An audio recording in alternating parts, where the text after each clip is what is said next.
Wouldn't be Ottawa. We will look at the next 3 games on the road. They're all divisional games. We're up north, so one of them's got to be a back-to-back, and we'll look at all 3 teams the same. We need to play these.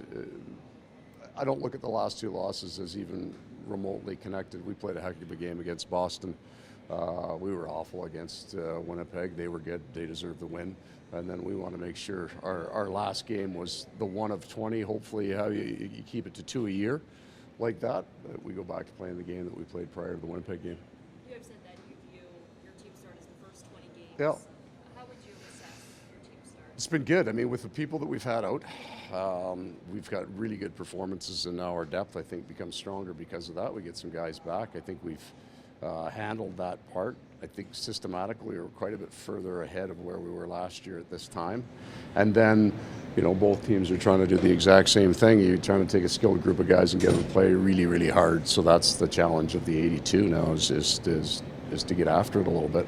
The defense already got off to a good start, but with that bottom Montreal getting more comfortable with more reps, what's kind of the next step for the decoy? Don't want a next step because I think puck movement more than anything else, and that's not necessarily a next step. We've got 2 right-handed players in the corners where we had 2 left-handed players, and it's just hard to move the puck as a left-handed D in that corner. So we should move the puck a little bit more efficiently if we have a place to go with it, which was a hard thing to find against Winnipeg.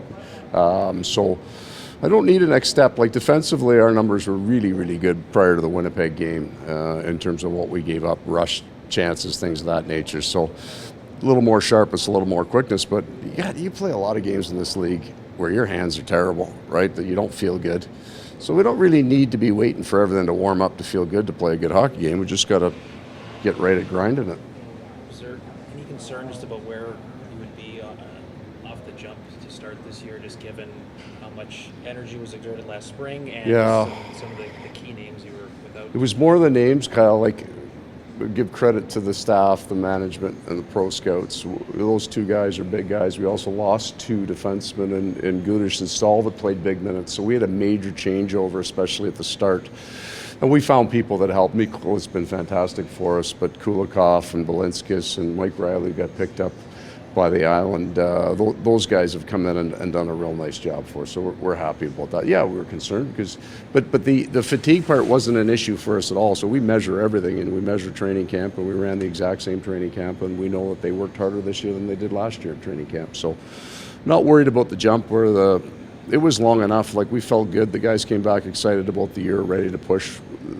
Nobody's been dragging. Is Cooley getting back in tonight, Coach? Correct. Any other round changes? No, that's it. Above and that? Correct. Okay, see you tonight, guys.